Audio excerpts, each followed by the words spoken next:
Hello everyone, and welcome back to my channel. Okay, it is recording. First off, I would like to wish y'all a Merry Christmas. If this did not come out on Christmas, I do apologize. But, I last started this, the video that I made got corrupted toward the ending, so it cut off halfway through the ending of it. But basically, Naruto spent the rest of the day healing Karin's wounds, and after he was done attempting to heal the rest of them, Naruto went to go show Karin around the village. And around that time, Tsunade was on her way to see Naruto about his wounds. But Naruto didn't know Tsunade and didn't necessarily care for Tsunade either. So when she ran into him, when she asked Naruto about his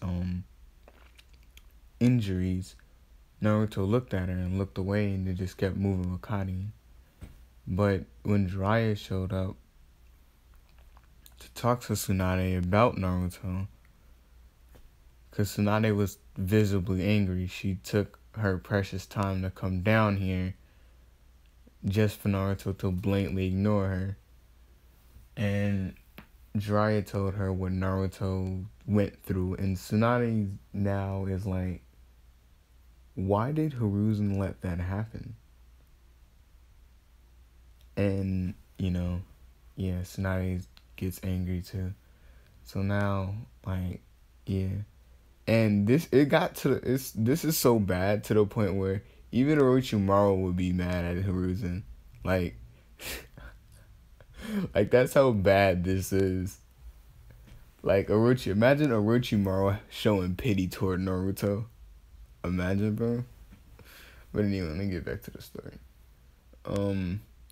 So Tsunade walks up to Naruto again, but this time Naruto doesn't even bother to look at her. He just grabs Karin's hand and just dips. So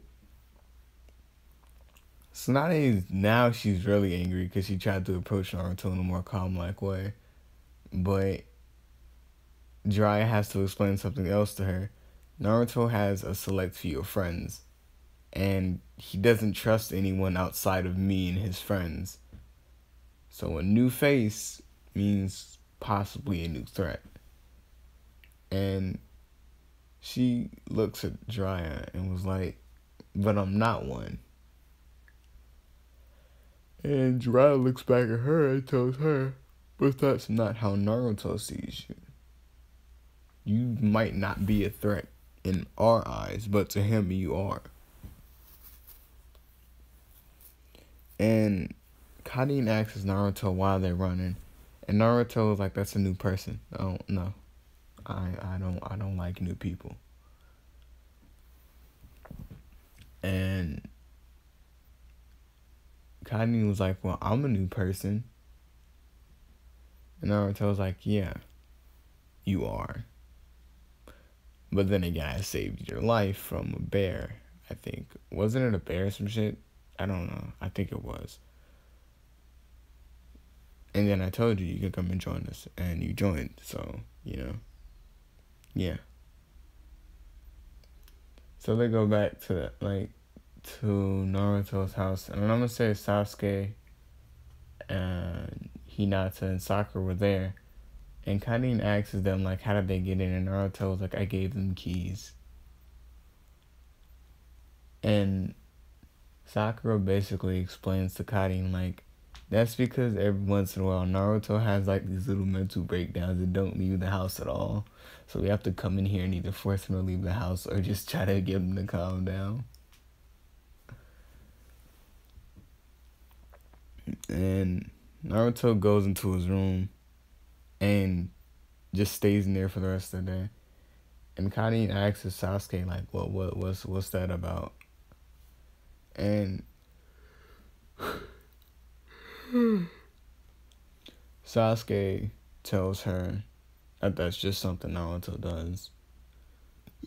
So Karin, getting interested, she walks in the room when no one else is looking, and she's just in the room now. Like Naruto does, like he knows that she's in there, but Naruto's in a state of meditation to the point where if he tries, like he can't necessarily move or do anything, but he can hear her.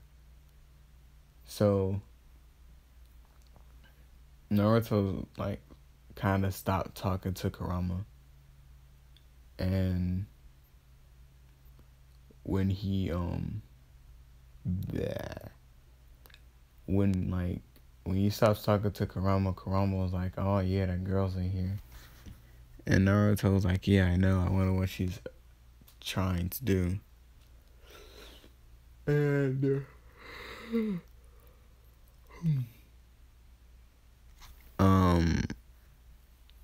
fuck. Naruto's listening in on what Karin is trying to say, but she's not saying anything. She's just staring at him. Well, he doesn't know that, but that's basically what she's doing. She's just staring at him. And I'm gonna say Sasuke walks into the room and looks at Karin. But when he looks at Karin, Karin's crying. Now, Naruto couldn't hear her crying because she was crying quiet enough for him not to hear. And Sasuke looked at her and was like, what are you doing? And Karin basically just runs out the room, and Naruto was like, fuck. What was all that about? And Sasuke looks at Naruto and sees that Naruto's trying to wake up, but he's like, nah, I'm gonna handle it. So basically, what Karin was crying about was the fact that she spent most of her entire life with the people that, you know, killed her mother and were going to kill her eventually. And Naruto just came and saved her from that fate. Changed her entire, like, view on the world. So, yeah. And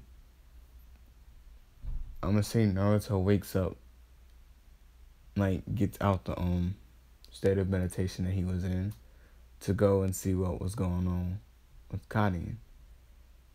And Sasuke looks at him and was like, she's not listening to anybody else, so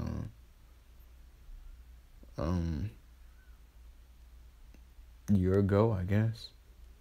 And Naruto walks in the room and like walks in. I'm gonna say like there was a small, like, Naruto had a room that Sasuke used to sleep in, but since Sasuke has to go home now or sleep in another room because the Karin's there,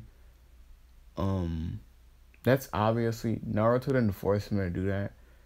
He did force Sasuke to go home the first time, but anything past that, Sasuke is doing on instinct. So if he doesn't go home, he's sleeping out in the living room, basically. That's what I'm trying to say. So Naruto basically like walks in the room, and I'm gonna say Sasuke slowly shuts the door behind Naruto so he doesn't notice. And when he shuts the door, I'm gonna say Karin looks up, and Naruto, like, cause Naruto is anxious all the time, so he's like, what's going on?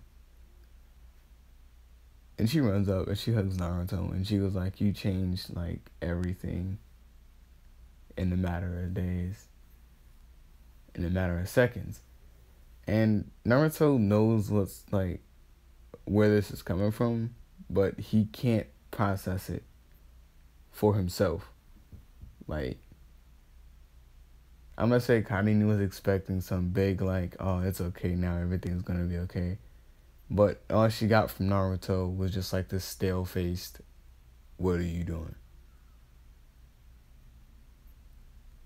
And Sasuke starts laughing, outside the door, and he opens the door and was like, "Nice one, Connie. It's gonna take a lot more than that to get some emotion out of this little dude." And so and Naruto turns around and I was like, "You planned this, didn't you?"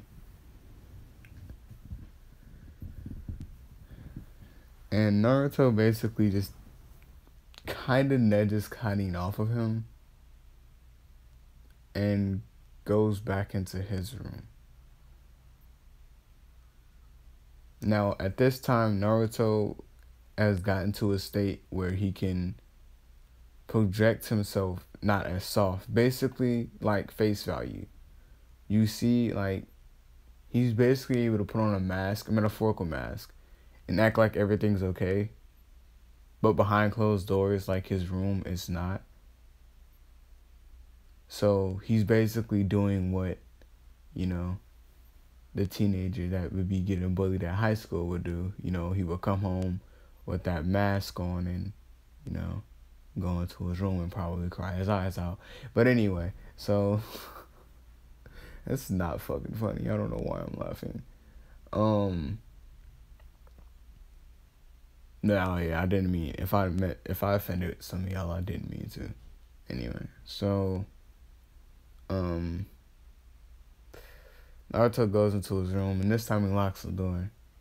And he kind of lays down, but, like, instead of, like, going to sleep, he kind of just bursts out in, like, silent tears. Because, like, I'm going to say it hits Naruto. Like, it did hit Naruto, but since Naruto doesn't like to display what's going on with him openly, kind of, because he learned, like, displaying what happens to him openly isn't going to do anything but make the people around him sad or make them angry at whoever did it to him, and he doesn't want that for people. So he kind of does it behind closed doors now. So he kind of bursts out in the quiet tears because, like, he basically was wondering, like, what if somebody did what I did for Kanin for me? Then he's thinking, like, the third could have did that, but instead he just kept me where I was. He just let me stay there.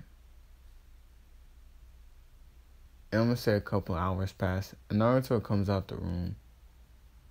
And Sakura, because at this point in time, the only two people that were there was Karin and Sakura, because I'm going to say Sakura didn't want to go home.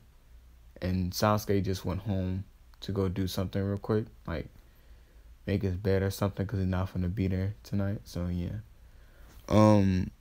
we like wash his clothes or some shit like that. But yeah, that's basically what happened. And Naruto walks out the room and, like, fully clothed. So Sakura asks Naruto, where is he going? And Naruto basically just says out and opens the door. And Sakura's like, oh, we can go with you. And Naruto just opens the door and, like, just vanishes. And Karin asks her, like, is that something that Naruto does all the time? And she was like, no, this is a first.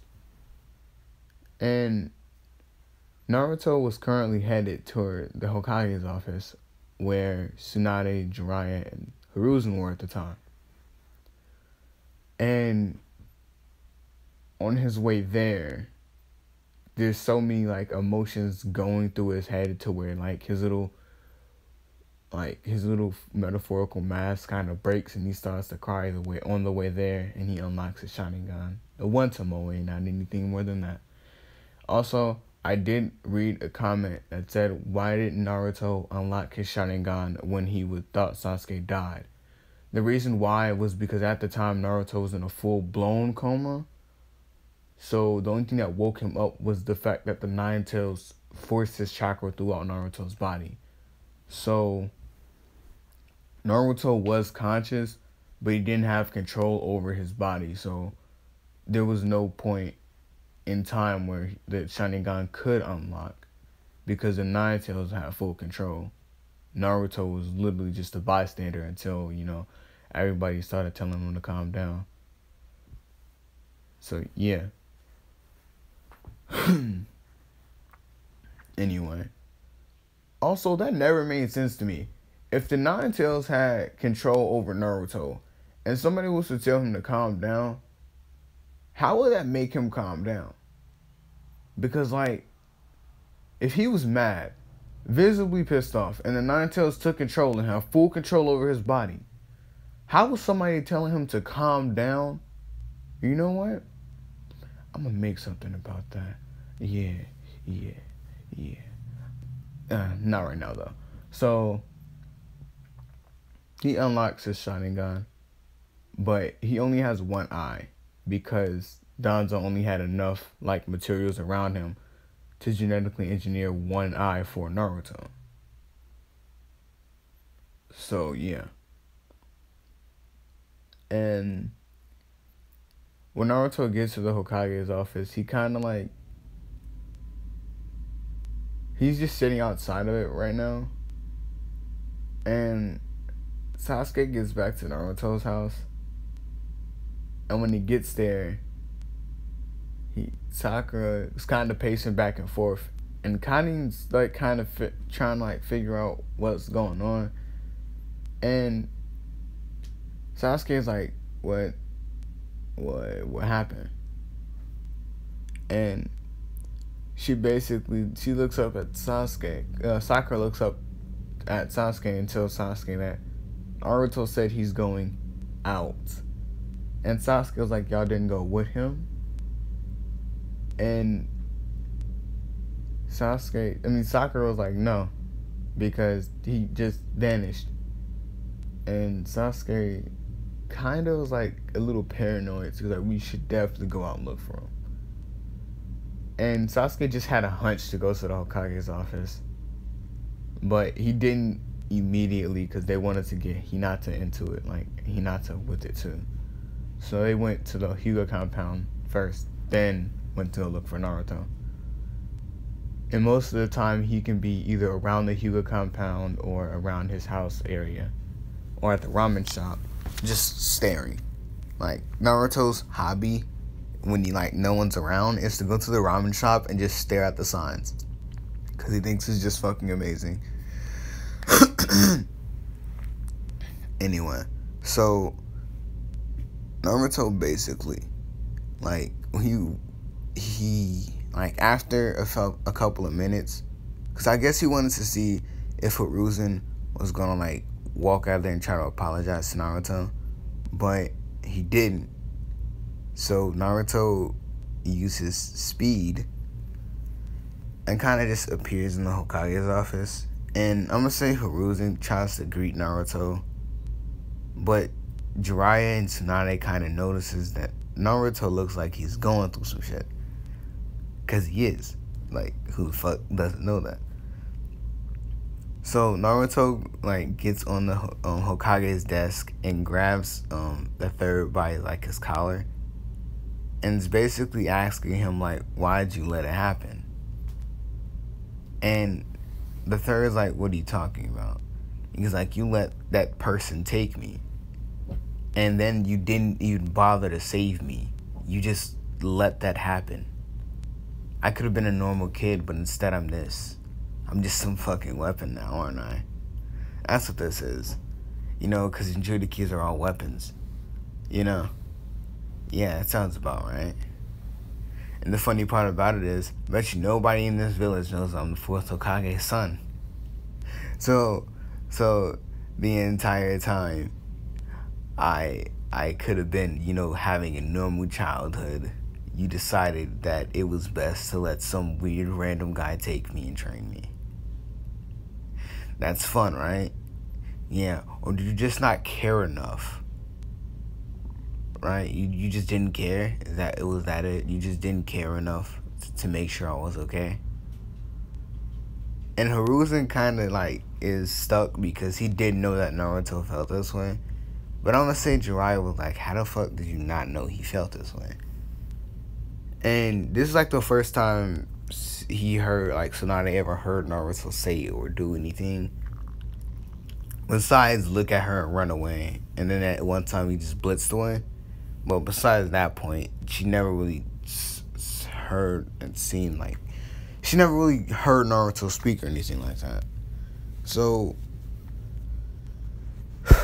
I'm gonna say like a couple of minutes passed and Naruto just ranting to the Hokage, and you know, he's shocked because he didn't know that Naruto felt this way.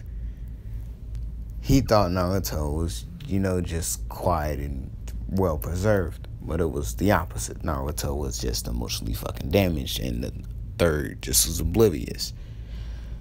So I'm gonna say Sasuke get there, and Sasuke, Hinata, Sakura, and Kanin get there. And when they look, I'm gonna say Sasuke looks at Naruto and basically tells him like, yo, we gotta go. And Naruto looks back and was like, I'm not done yet. And Sasuke sees that he has a Sharingan. And Jiraiya sees that too, but he doesn't know how. And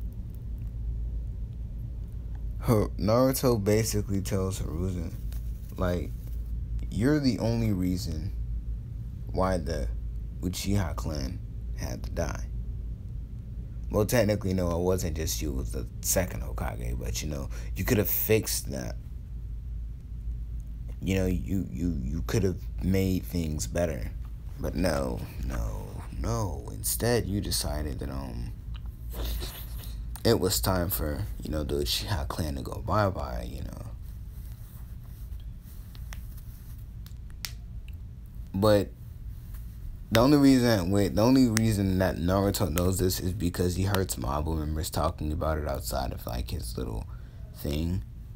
But that's the only part that he knows. But he kind of whispered that to to the third, instead of like saying it out loud so Sasuke could hear it and be like, you did what? Yeah, he whispered it to the third because he didn't want to risk Sasuke, you know, going out and leaving the village and shit. So yeah.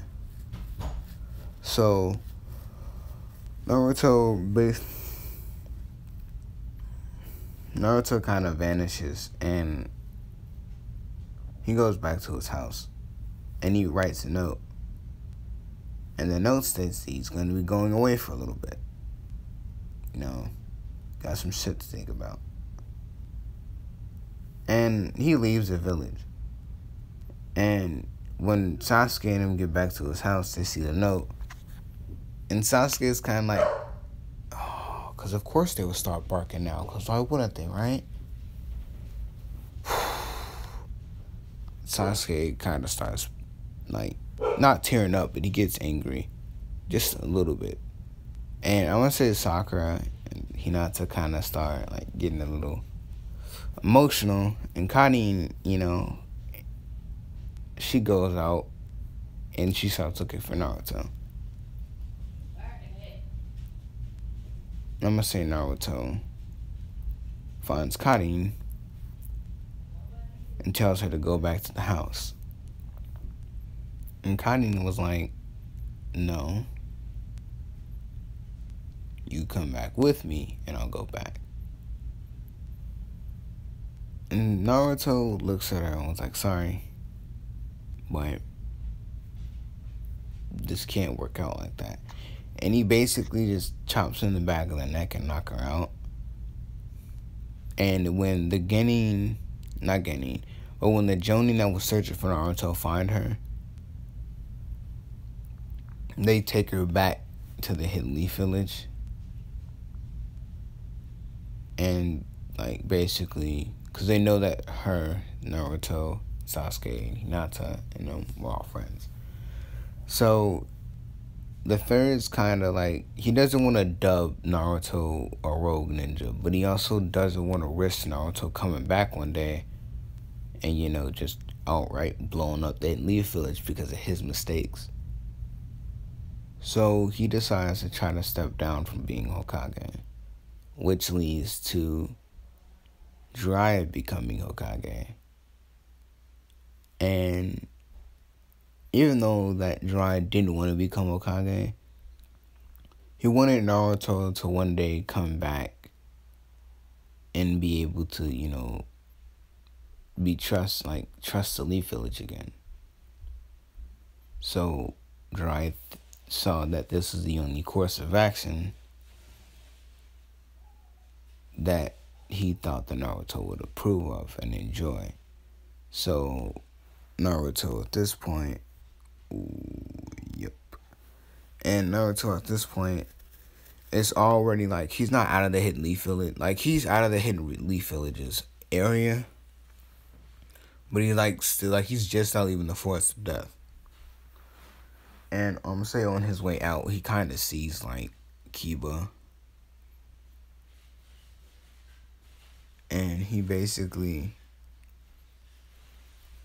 he doesn't do anything, but I'm gonna say Kiba sense like just smells Naruto and starts kind of following him.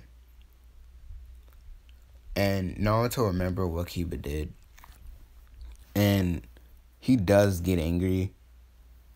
So he kind of sends like a wind blade to because Naruto knows his own strength, but when he's in his emotions, like sad anger, like stuff like that, he doesn't know his own strength.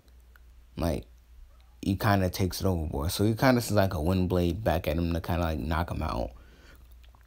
But instead of knocking him out, it kind of like breaks his ribs and kills him instantly. But Naruto doesn't necessarily have time for that. So he's just still moving. And Naruto at this point, like he doesn't know where he's going. He just didn't want to be in the Hidden Leaf Village at the time. Because instead of someone coming to save him like he did Karin, nobody did. They just left him there. Like, they didn't know he existed. So Naruto, I'm gonna say like a couple of weeks pass, and Naruto's just moving around. Like, he gets a little bit of training every once in a while, but he's just moving around. Like, he's been to the Mist Village, the Sound Village, like not the Sound Village, the Mist Village, the village hidden in the grass and shit like that. All like it within to spend like a couple of weeks. He's also been to the Cloud Village, but I'm gonna say it was one day he met Son Goku, and this is where I'm gonna be ending this part off. I hope y'all enjoyed. If y'all did, drop a like. If y'all enjoy my content, please subscribe. But on that note, peace out.